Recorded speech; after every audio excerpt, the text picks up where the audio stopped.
sumusubok ng holistic medicine, 'pag meron po kayong mga karamdaman at nag-try kayo mag-holistic medicine, siguraduhin niyo po malakas ang loob niyo, buo ang loob niyo, at titigilan niyo po ang takot. Kasi ang holistic medicine, all natural po ito na isa lang po ang pagtitiwalaan ninyo na nagpapagaling, yung lumikha ng katawan.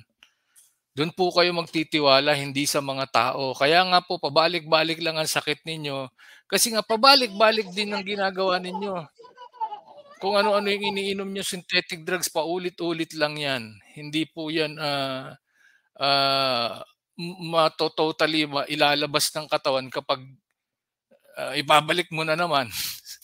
Hindi madi-detox kasi foreign substance 'yan, eh. Nag-iiwan 'yan ng mga side effect. Hmm. Eh, ba't madalas na sumakit ang ulo ko, Dok, eh.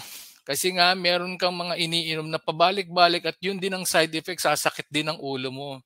Magko-cause siya ng, mineral deficiency because diuretic yung ibang synthetic drugs. At, ang kinokontrol niya yung brain.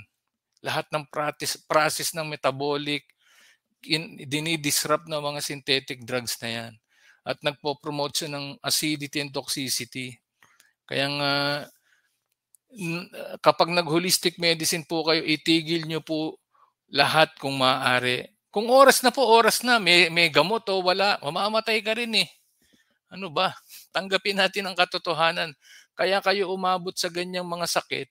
Kasi nga, hindi nyo alam kung anong ginagawa nyo rito sa lupa.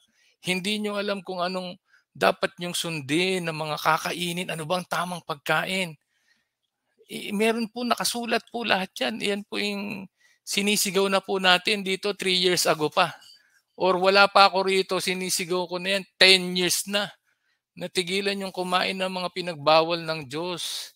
Yan yung paulit-ulit kong sinabi, baboy, alimango, alimasag, hipon, isda na walang kaliskis, tahong, talaba, tulya, pusit, tambakol, tulingan, sapsap, espada, galunggong, mga processed food, yan ang nakakalungkot.